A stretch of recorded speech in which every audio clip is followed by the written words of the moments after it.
Well, hello everyone, and welcome to Unstoppable Mindset from wherever you happen to be. I'm your host, Mike Hingson, and we are glad that you're with us today for another episode of Unstoppable Mindset.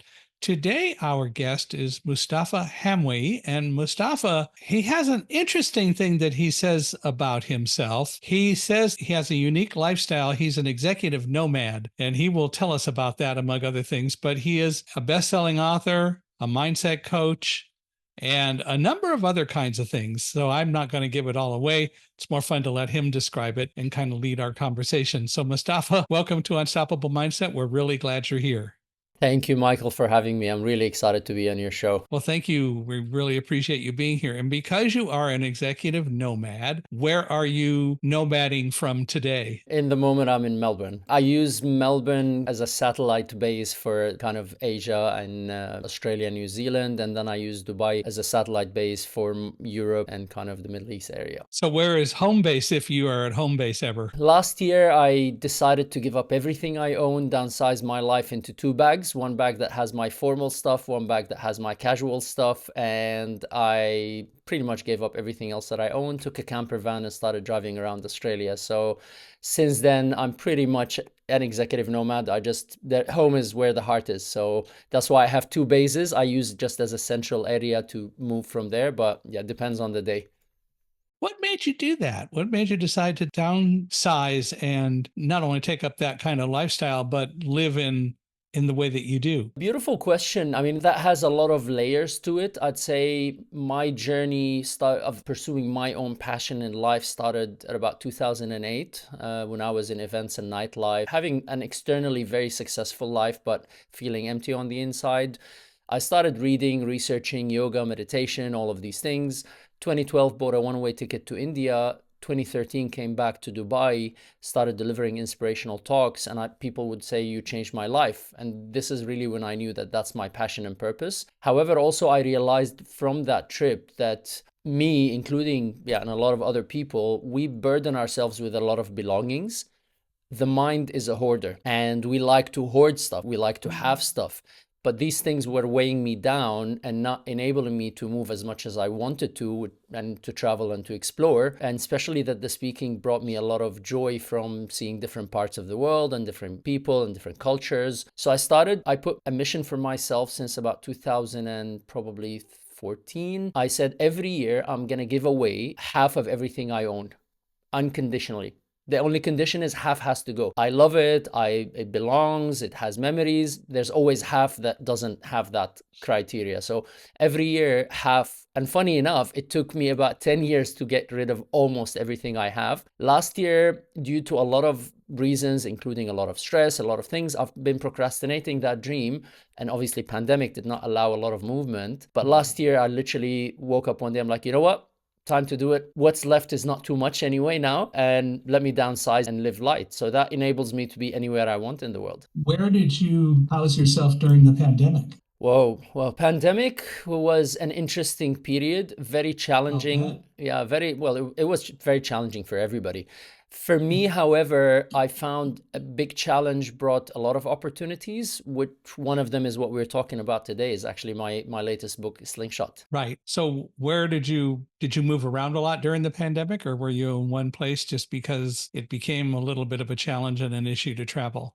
Well, I came out of a divorce, looking for a fresh start, came to Australia, Melbourne particularly, looking for just a reset. And I arrived here at about 20 March 2020, which is just 2 days before Melbourne locked down, and it became the longest lockdown on the planet. So yeah, it was an interesting period. There wasn't a lot of movement outside the four walls. So with the lockdown, I'm just curious about hearing how it went in other parts of the world. Do you think the lockdown worked and really helped keep the pandemic from spreading worse than it could have? That's a very complicated conversation. Yeah, I know it's and I don't know the answer. I'm just sort of curious. My personal opinion is no, I totally disagree. I think if anything, it did more damage to people than it helped, because the mental health pressure that it brought on people, including me. This is one of the experiences I had, is the fact that I thought, if I am a speaker and a coach and an author, and I work on mindset and I do all of this stuff. And I found it very challenging to handle the pressure that this lockdown brought on me, especially extended period of lockdown just made life a lot more difficult than it needed to be. So yes, it might have, if you really think at micro level, helped a little bit on reducing spread of a virus, which I think is still very difficult because it's an airborne virus. Yeah. But on the other hand, in the grand scheme of things, it's like trying to shoot a small bird with a bazooka. Yes, you might get the bird, but you've caused so much collateral damage that I don't think it was worth it. And that included actually that my father caught COVID in Dubai and he was hospitalized, and I did not get the chance to see him before he passed away simply because of the lockdown. So really, how do you put a price tag on that? Well, my dad caught COVID anyway, even during lockdown, but the extended lockdown meant I couldn't see my father. And the question is, well, what did that benefit me? And I eventually, somehow I ended up catching COVID with all the lockdowns and getting sick and all of that. So Were there mask mandates or requirements in Melbourne? And yeah, Melbourne was one of the most locked down cities in the world. So that's a topic of discussion by itself. It's quite it wasn't a pleasant place and developed a very bad rep of the politicians that were running this place at that time. What about the whole idea, though, of wearing masks? Do you think that that helped slow down or prevent some of the disease spread, and or at least catching the disease? Locking down is one thing, but I'm thinking of just the whole idea of wearing a mask. Again, very debatable, and I can't speak medically. I can tell you on the level of mental health pressure that it put on people, you pretty much muffled people. Sure. Yeah, so that made breathing more difficult for a lot of people, pressure on a lot of people. And it was through all of these experiences that I feel, if you're talking about a mask, is that put the pressure, lockdown, pressure, masks, all of these things started pushing me further into a place where I needed to find a solution. And this is where the journey of me writing Slingshot came from. And we will definitely get to that. I know that when the lockdown happened here, I had just gotten out of New York, where I was delivering a speech before the lockdown happened. In fact, I left earlier on a day that I was scheduled to leave just because of that. And I'm glad that I did. And for me and my wife, our situation with the lockdown was that she's in a wheelchair her whole life. And she also had rheumatoid arthritis. So she had an autoimmune disease. And so I think the lockdown, or at least let me rephrase it, us being locked down was probably a good thing. And we chose to not worry about it a whole lot. At the same time, it did affect me as a speaker also, because I wasn't able to travel and speak. So I did look at other opportunities, which eventually also led to this podcast. I did some things virtually and some speaking virtually, but now with the fact that my wife passed away in November of 2022, and we actually did a podcast about that in January of 2023. So I had somebody interview me about it, but we, with her passing, I'm now starting to ramp up speaking again and working to find engagements, and it's a process, but we'll get there. Condolences, and I know this was a tough period for everybody, and losing somebody, a loved person close to us, is never easy, and especially when it happened during a lockdown and during a pandemic. So, well, again, it happened in 2022, so supposedly a lot of the pandemic is lifted, but I agree with you. I think that it's a very complicated issue, and I am very concerned that while COVID is airborne and while there are things that we can do that help lower the potential for death, all it takes is another mutation that we don't catch right away for that to all change. And COVID is certainly not something that has gone away yet.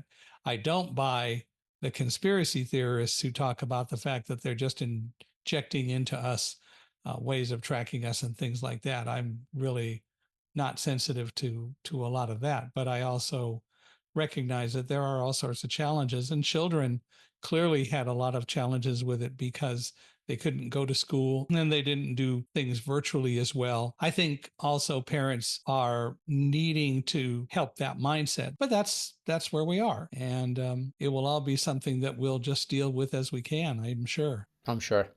Yeah. Tell us about the early Moustafa growing up and all that eventually led to where we are. But tell us about maybe a little bit about your childhood and growing up and what you did and all that before you adopted the lifestyle you have now. Oh, how far do we want to go? So I'll give you a bit of Well, background. whatever. Yeah, I'll give you a bit of background. I'm Syrian by birth. I moved to Saudi when I was 2 years old, which is where I spent most of my primary school. Went back to Syria for a bit, and then studied my first year of uni in Jordan, then finished my uni in Egypt. Uni is University in Oh, okay. Right. Cairo, Okay. in Alexandria and Cairo. And Right. Okay. then I went to Dubai to start my career in 2000. So that, and from there, it's been pretty much a long stint of 20 plus years in Dubai. So what was your career initially when you started after university?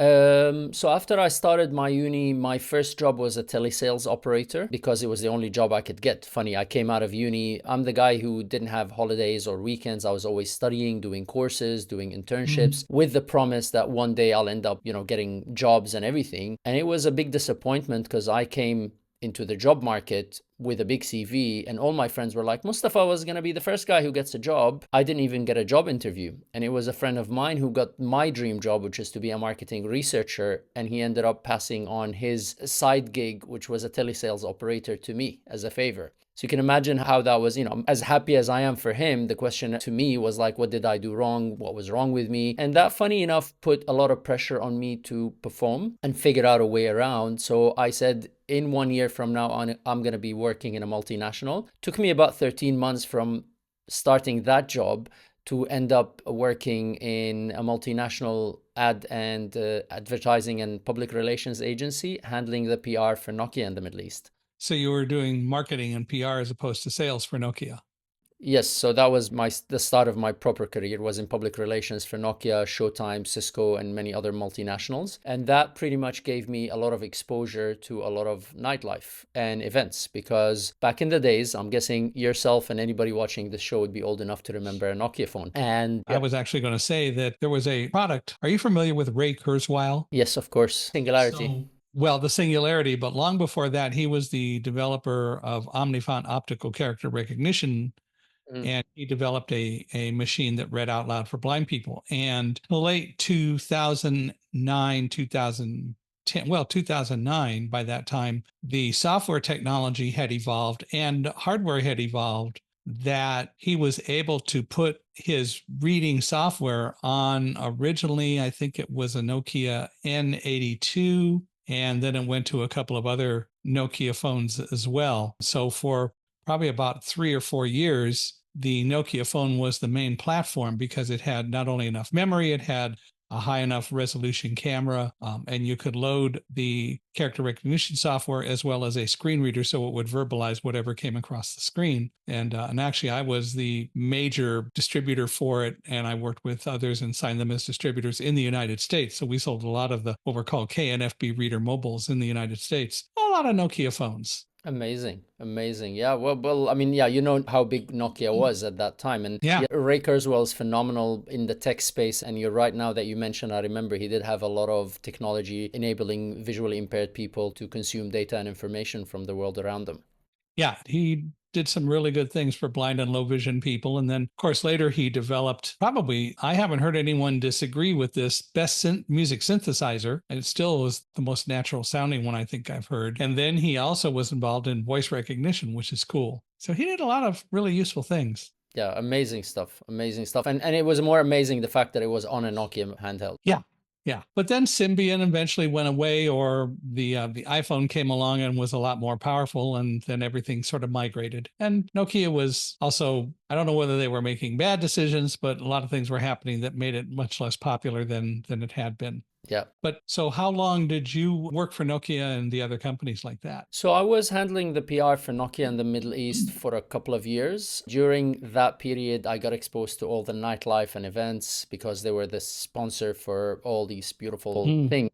And that made me one of the most popular guys in Dubai, because I had backstage access to every single event that was happening. And that meant that I eventually started partying more and more, started throwing after parties. And next thing I know, I decided to leave the company I'm working for and open up my own event agency. That led me to growing my business from 4 people, 45 people, multi-million-dollar turnover. And my life got crazier and crazier. Daytime, we're doing conferences, seminars, events, and nighttime, we're sponsoring concerts and parties and things like that.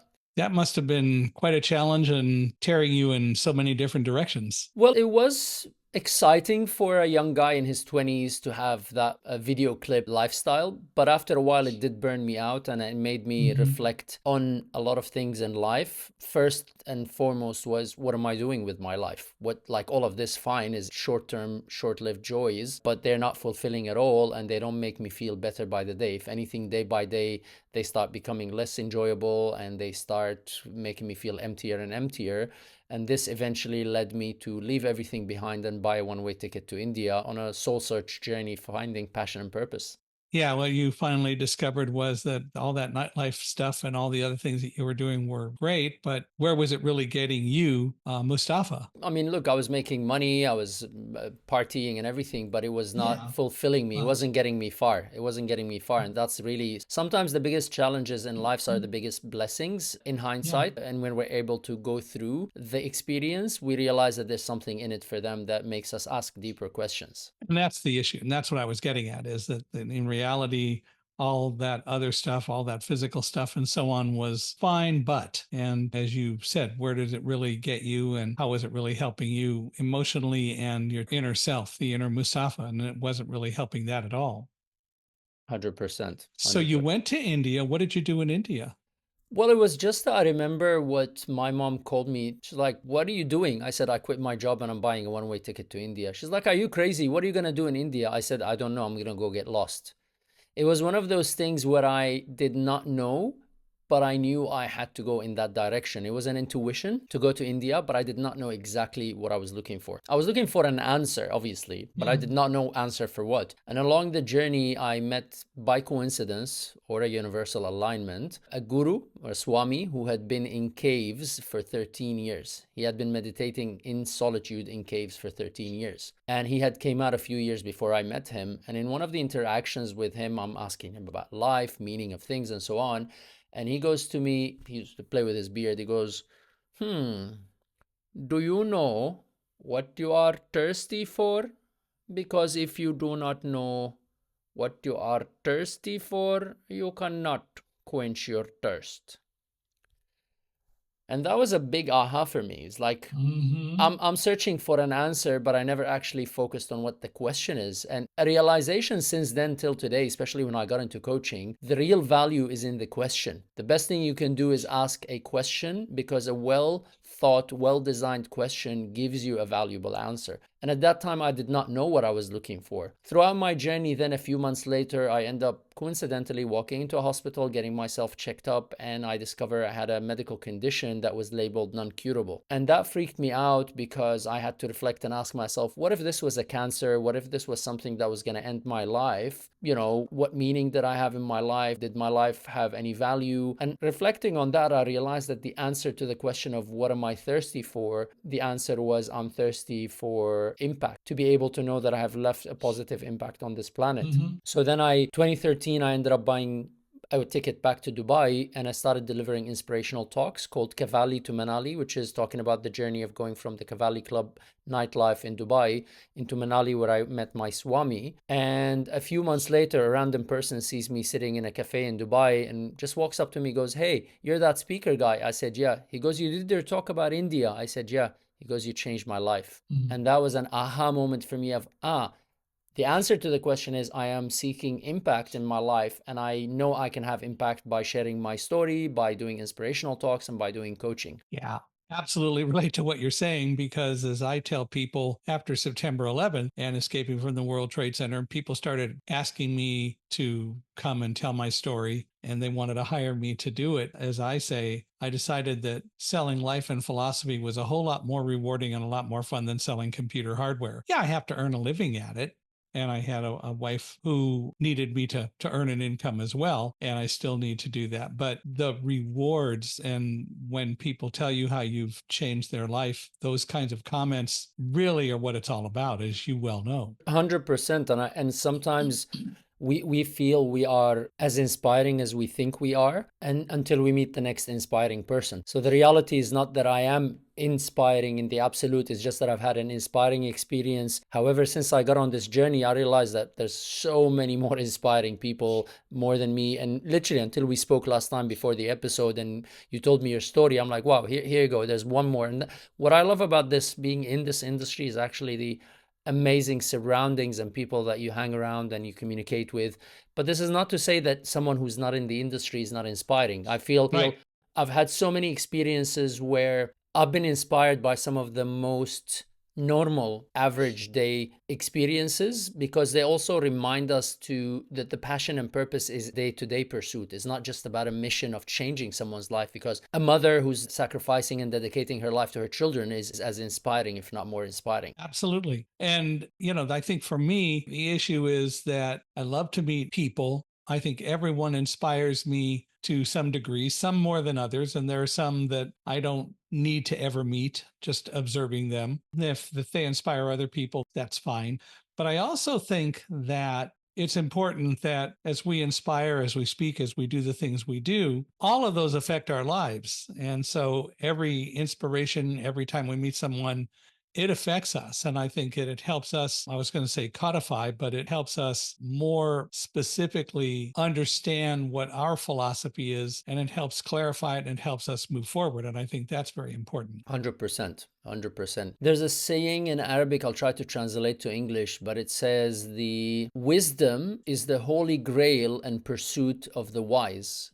Wherever they might find it, they will grab it. So really, any experiences that would help, any interactions that would help us as a person and as a human being grow is really the pursuit, should be the pursuit of everyone. Yeah. And if we can contribute to that in one way or another, then that's great. For my part, I don't try to quantify how inspiring I am. My goal is to inspire where I can. And I know that not everyone who hears me necessarily goes away and will be as inspired as other people, but they're probably looking for other things. On the other hand, I know that I have contributed to inspiring some people. There was an article, I delivered a speech in 2014, and last year somebody wrote an article about that talk and said some very positive and kind and nice things about my talk. And I love to say to people, how many times do you remember a speaker 9 years later and decide to write about him? So he must be doing something right.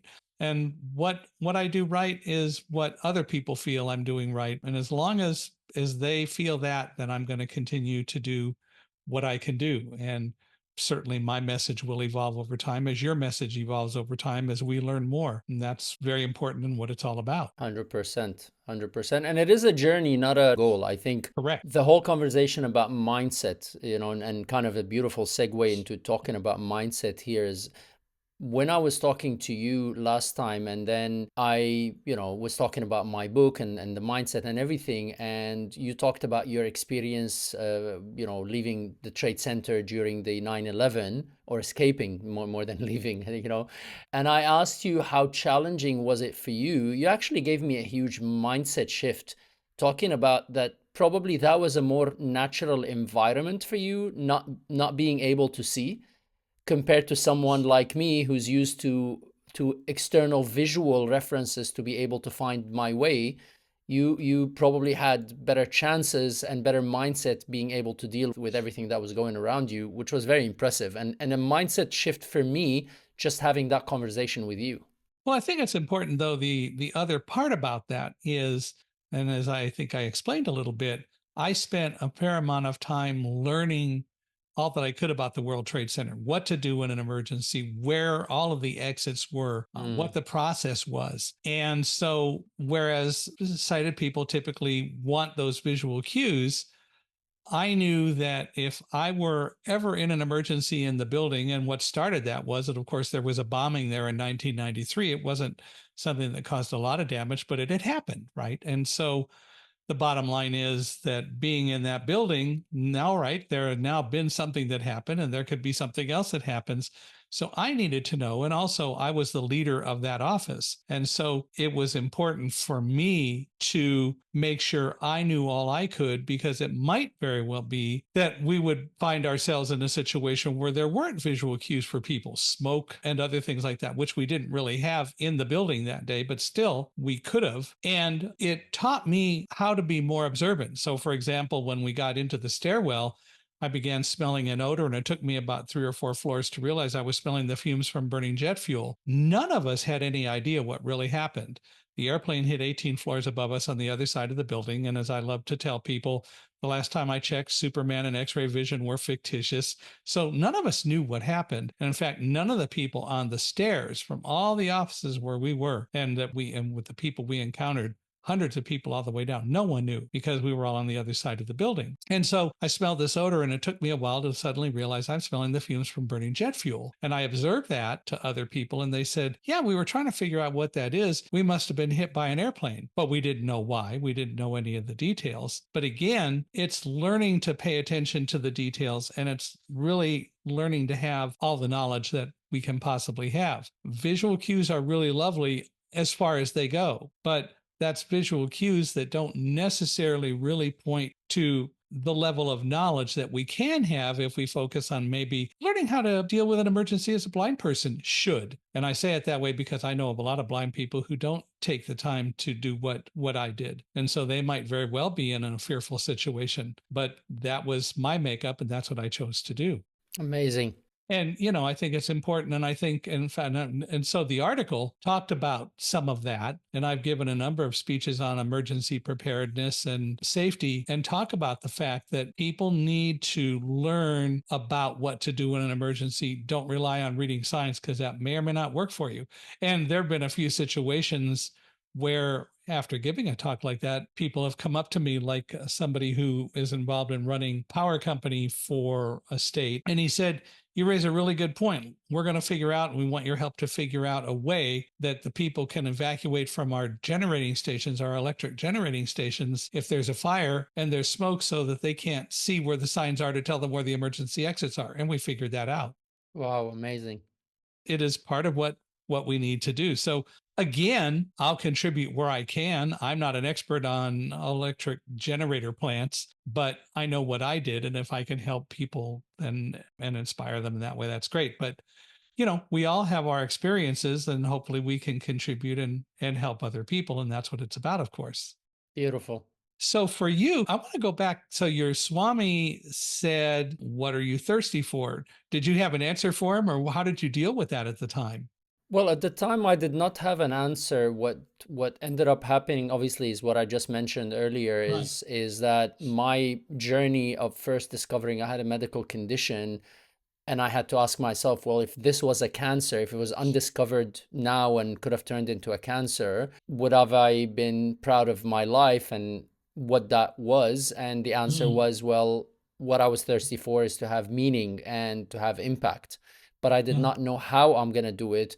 And eventually the experience in Dubai of somebody saying you changed my life made me understand that the how. So the what was impact, and the how was speaking, coaching, and sharing my story. Did you ever get to go back and tell your guru what you discovered? I actually not, I discovered I got to see him again on the same journey while I'm still in India. And actually, that's why I went back to him after I discovered I'm seeking purpose. But at that time, I did not discuss that with him because remember, I was still dealing with my own medical condition. So my priority was me, because as much as, yes, of course, we want to help, but the reality is I can't help anybody if I'm dead. So my priority was healing and dealing with my own stuff. And I spent a lot of time with him, but that was not a conversation I had with him as much as reflecting deeper and deeper on a lot of other things in life with him. But that question really did change your life in so many ways over time. 100%. Yeah, which is, of course, probably what he intended, as long as you were willing to think about it. And clearly you were. So that was great. Yeah. So, a lot of us, I believe that as we go through life, we make choices. And I love to realize that I can trace a lot of where I am today back to choices that I made some time ago, and the choices that brought me here, for example, whatever that is. But in dealing with our past and dealing with choices, is that an important thing to do, or do we just forget our past and we just live in the moment? Beautiful question. And what you're asking about is kind of the whole premise and trigger behind my book Slingshot. And the analogy of Slingshot is that yes, we do need to go and take a step back to deal with our past, but only enough to discover what is holding us back. But then we have to let go of that so we can slingshot into the future. So the answer is not an absolute yes or not an absolute no. It is a yes, and how do we move on after we take that step back? Otherwise, we get stuck in the past, which happened to me for a while I was stuck in the space of healing. And all the healing space does is dig deeper and deeper, and it's like peeling an onion. You take one layer out and there's another layer and another layer and another layer, and that alone becomes an addiction. So reality is, yes, take a step back, but let go so you can accelerate into the future. So how does the healing process then actually work? One of the biggest elements of healing and growth in life is actually awareness. So the first step is if one is able to step back and face the reality of what happened. And one system I use in Slingshot the book is actually we ask people to write their story first. So the way we do it, and I can do it here is with you, is ask, okay, if your life was a movie, what genre would it be? Okay. And then you'd put a name to that movie. So you say, okay, the genre of my life is, I'll give you an example. The genre of my life was at a period when everything was not going well in my life, losing my business and so on. The genre was a sad drama. And the title of my movie was Dreams Broken on the Shores of Reality. I mean, I say it now and I laugh at it, but at that time I was very depressed, sitting and staring into the horizon at every sunset, going, oh, my life, everything is not working. Nothing. And then the story of my life was I'm a failure because of my upbringing, because I didn't have a good English education. I didn't have a proper university education. I had a uni, but it wasn't something that is inspiring. And all these stories that the outside world fills into our head. And I was looking for an excuse for any failed experience, which is not failure in the ultimate. And then reframe that story and through the exercises that go through the book. So what happened is by reframing a lot of those stories, the genre of my movie changed from a sad drama into an adventure. And then the title of my movie was An Adventure of a Lifetime, A Life to Die For. So then suddenly that little mental shift and reframing of the story showed me the best side of the life that I'm living and allowed me to capitalize on the opportunities. I hear what you're saying. Well, go ahead. I'd say this is a simple exercise we can give to any listeners to really start by asking yourself, my life was a movie, what genre would it be? And be honest with yourself, because the healing element here does not work. So if I was to pretend that I'm positive about my life, I don't believe positivity works. It's a bunch of bollocks, because positivity, if you're not truly inspired from inside, is just putting makeup on something. It doesn't change the reality of what that thing is. We have to face honor and acknowledge and understand that we are sad, that we are upset, that we are angry, that we are hurt. These are all natural emotions. And the challenge is throughout now this industry, unfortunately, the self-help industry, people are feeding people, no, you got to be positive and you got to be this and you got to be that. You can only be what you are congruent with. And that has to come from genuinity, from authenticity, and from truth. And if your truth and genuinity and authenticity in that moment is sadness, then honor it. Because you can only resolve some emotions, or the emotions, any emotions you have, you can only resolve them when you go through them, not over them. You know, when they say get over it, you cannot get over it. You have to get through it. And once you get through it, you dissolve it, and then healing can happen. It's like if you have something under your skin that's an infection that is so bad that it's starting to develop pus. The only way to heal it is to actually cut it open, clean it, and then stitch it again. If you try to ignore it, it doesn't work. So really awareness is a big element in any healing journey.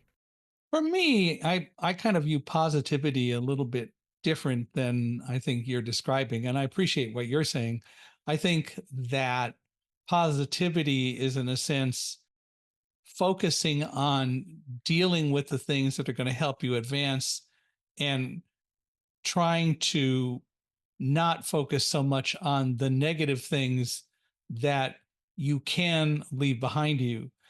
Maybe another way to put it is so many of us worry about so many different things, and most of the time we don't have any control over them. If we would just focus on the things that we can control and leave the rest alone, we would be a lot more productive and a lot less stressful in our lives.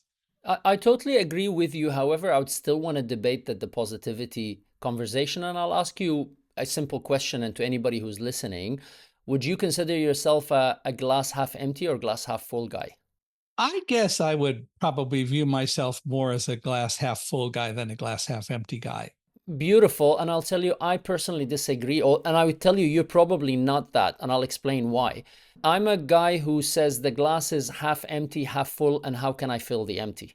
So this And is I'll buy that. Yeah. So you are the guy who's practical, and practicality versus positivity are two different stories, because what happens sometimes, people who are just focusing on the positivity never also understand where they need to develop and they need to grow, and they become stale. And they name that. It's just a labeling conversation that we're having. Of course, you got to have a positive attitude, and of course you got to look at the glass half full. And if you focus on the negativity in your life, you'll never get out of that. But also equally, if you don't acknowledge and understand that these things require growth, then you also never grow there. It's not a black or white conversation. It's a conversation of totality, of looking at the half full and half empty.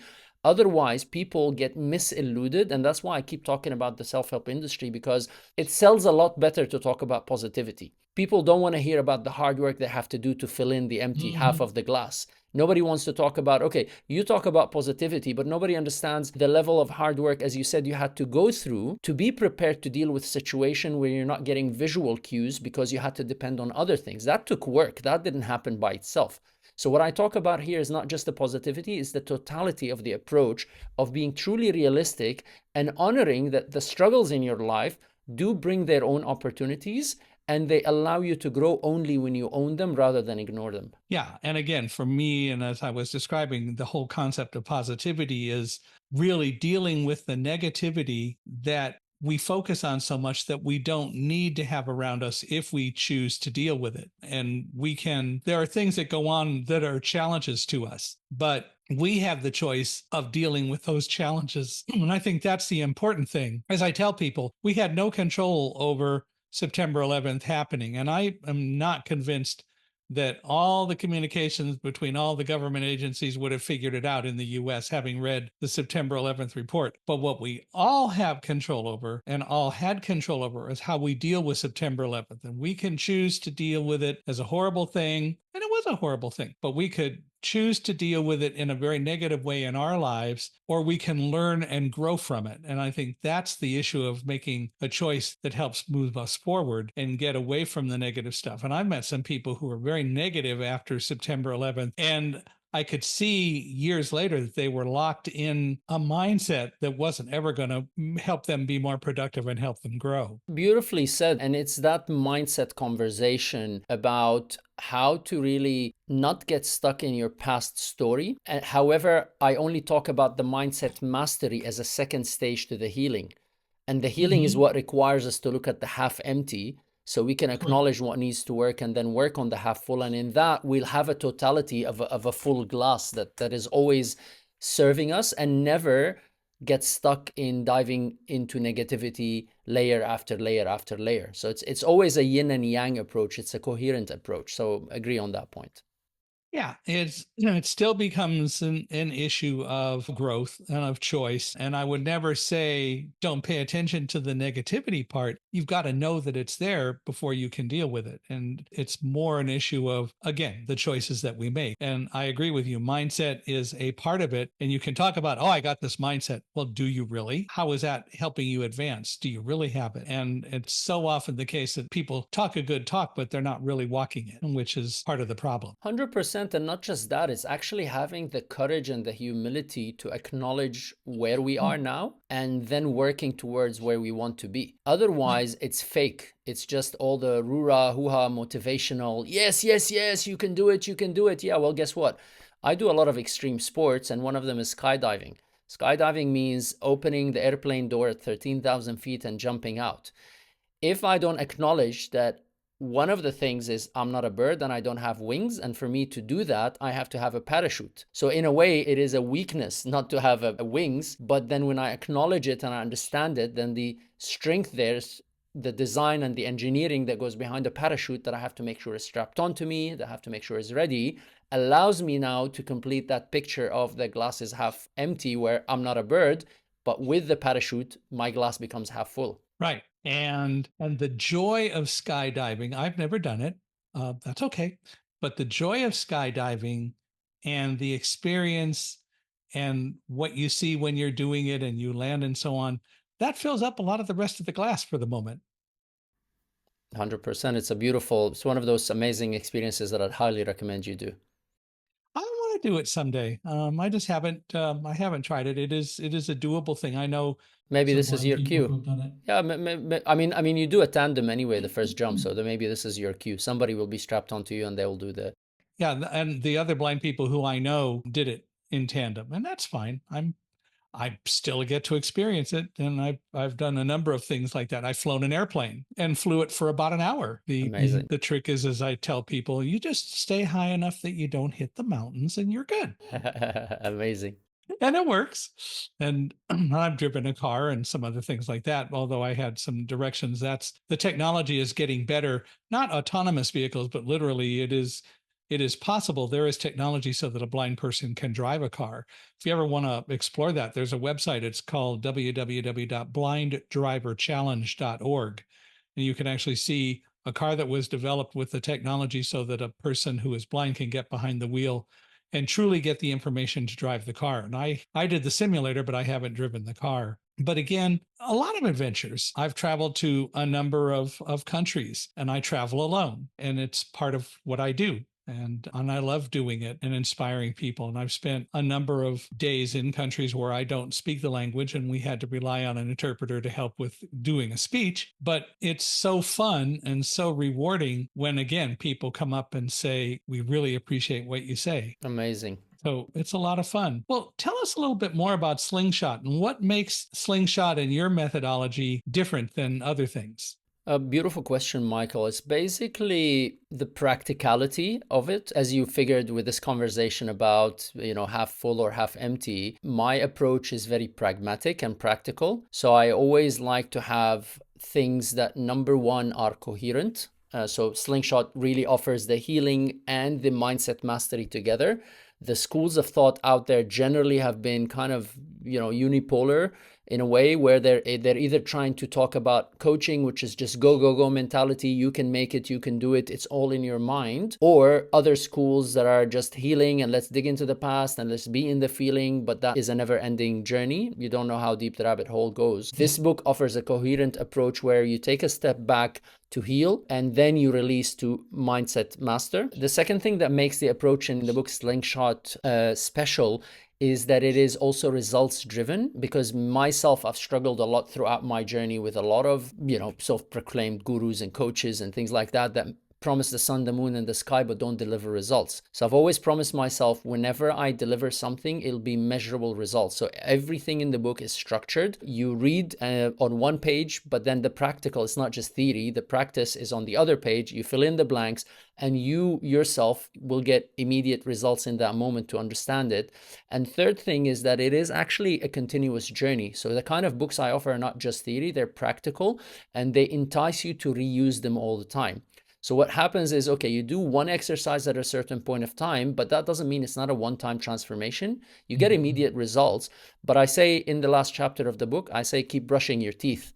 And that's an analogy of you can go to the doctor to get teeth whitening, but if you don't brush your teeth daily, you don't get the consistent results. And the same thing with the book that I offer. It's a companion that allows people to consistently keep working with the book at any stage of life when they're having challenges.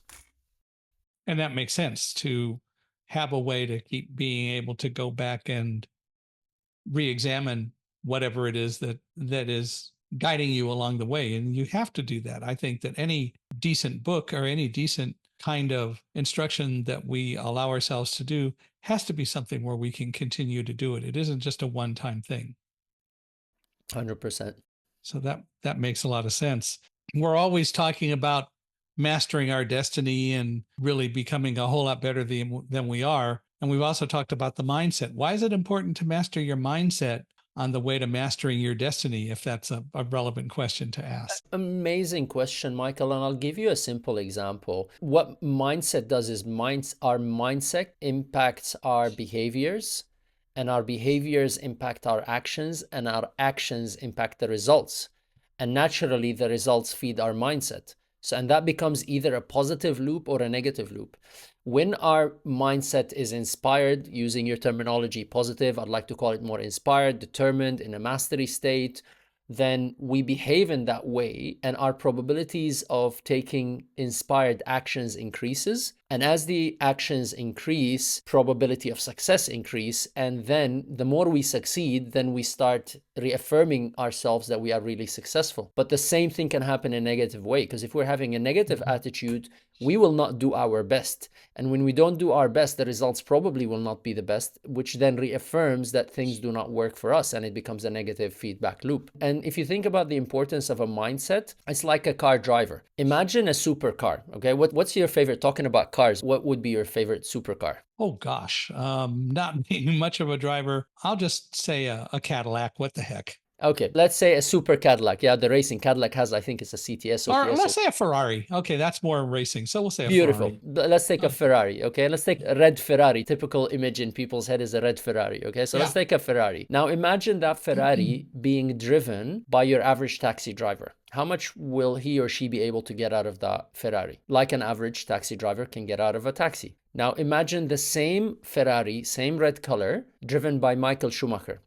Being a professional race driver, he will get 110% out of that car. Same car, same color, same everything. Two different drivers, two different results. I would only say if you're comparing it to New York cab drivers, some of those guys are pretty good, but I'm just being silly. Go ahead. Yeah, I mean, in a funny way, yes, but still. I hear what you're saying. No, I hear what you're saying. Nowhere near as good. I mean, they probably get skidding with it and move really fast, but they would never be as good as somebody who competes in seconds. And the reality is, in between those two, the driver is the mindset. So the same person, if you split Moustafa into two and you put a taxi driver in to drive this as driving a taxi, and you put then a professional Formula One driver, the driver of the Mustafas, the one that's driving more professional, will get professional results, and that's how life goes on. So that's why it's very important for us to master our mindset in the pursuit of mastering destiny.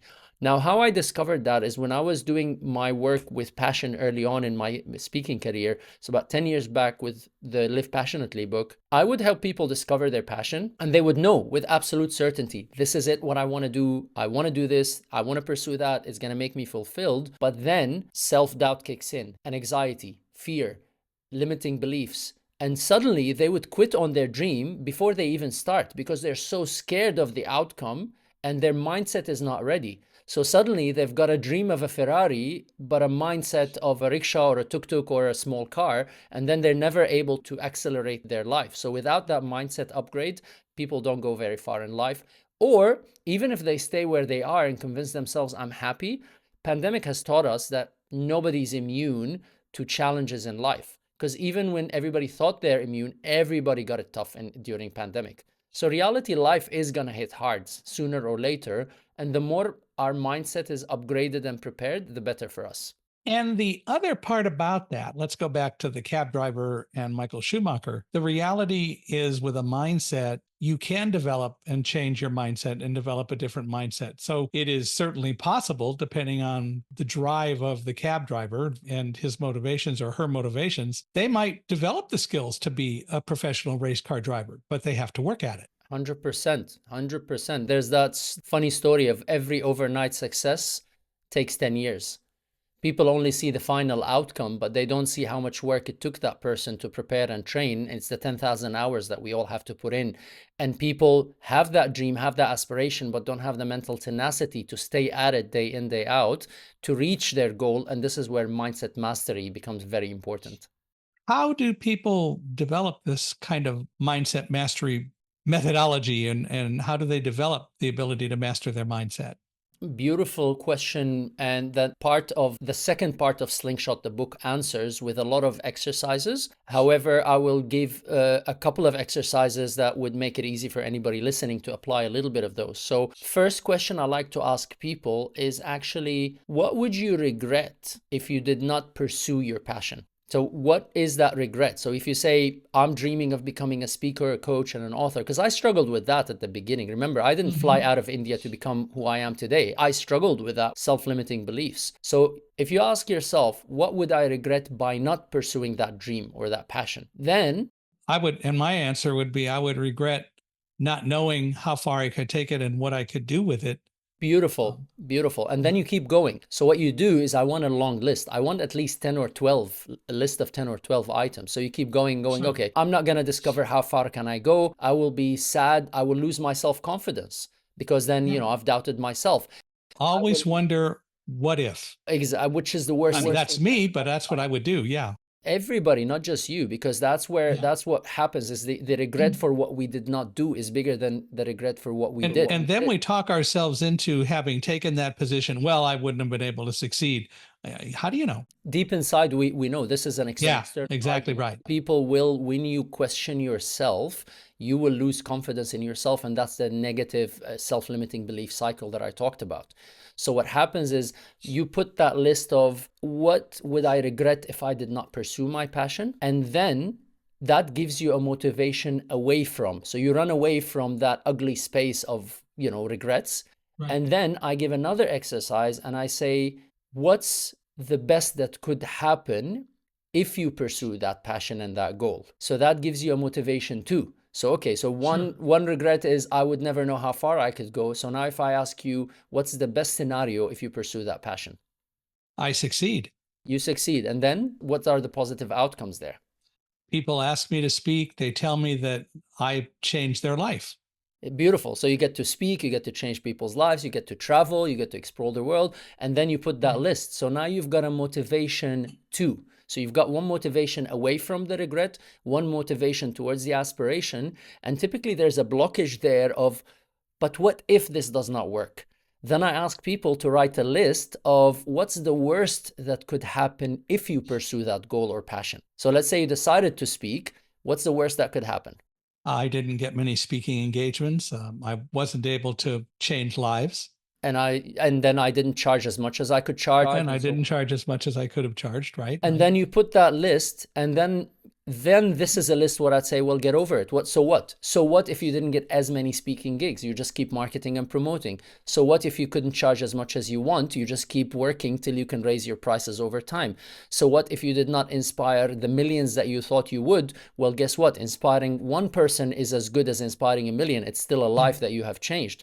So once we put all of these stories that we tell ourselves of why I don't want to do, so the away from, what would I lose by not pursuing the passion? And then what would I gain by pursuing that passion? And what's the worst that could happen if I pursue that passion or goal? Those three things are the simplest, excerpts I could give from Slingshot, the book, that would help people mindset master their life.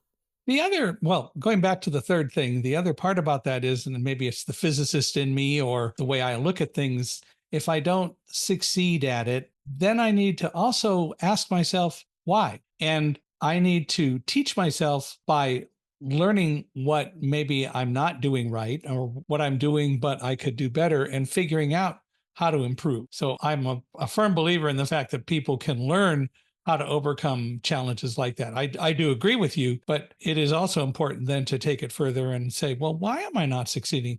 What is the deal? Go back and learn some more. 100%. But you can only do that when you have developed that level of mindset mastery where you're not looking at limitation. You see the exit, and that's why, if you remember, I said this book is not a one-time use. It's a manual that you keep using, because every time you use it, you slowly develop the habit of not paying too much attention to the negative outcomes and focusing more on the positive outcomes, and then building a bridge of what is needed for me to get there. So one other exercise we use there, which is, follows the methodology that you're talking about, is called use what you have to get what you want. So it's about putting a list of what resources do I have. And I think you are an amazingly walking example of somebody who has done that, because if you were to focus on what you don't have, you're going to go, hold on, but I can't see. So how am I on earth going to be able to do podcast interviews? but you did not focus on what you did not have. You focused on what you had and you capitalized on it. Your ability to ask deep questions, deep reflective questions, to be passionate about it, to figure out the technology around it, capitalize on your technology background to be able to find the tech that supports your journey. That's a beautiful example on how you can master your mindset and master your destiny.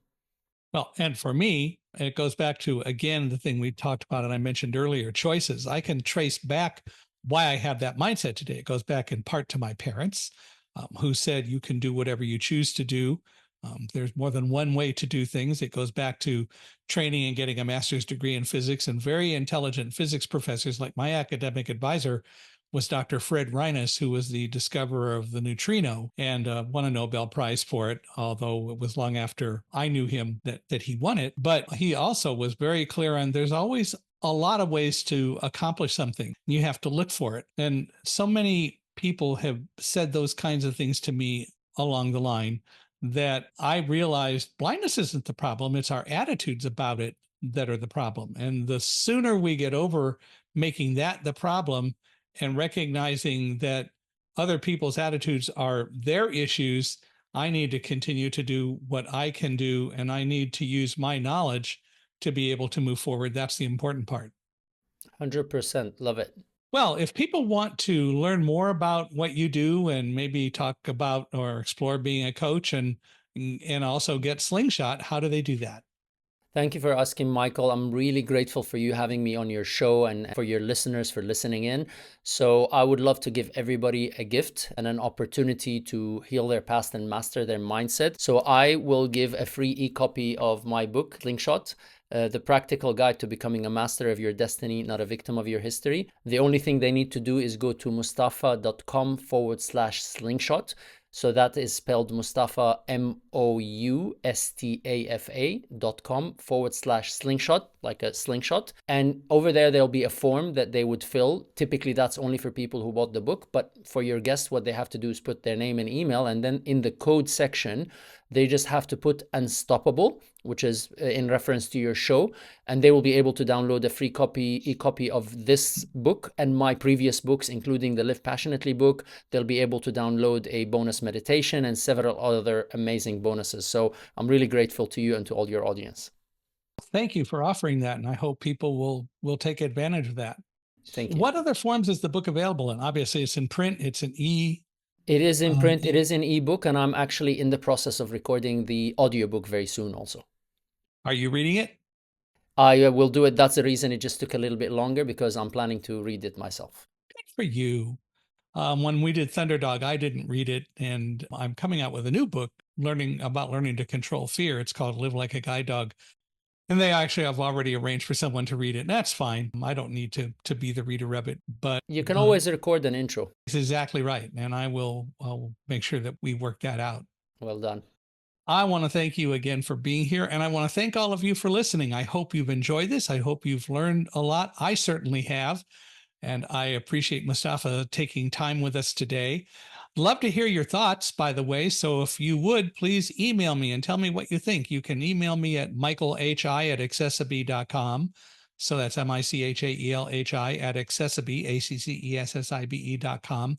Or go to our podcast page, which is www.michaelhingson.com/podcast. And Michael Hingson is MICHAELHINGSON, all one word.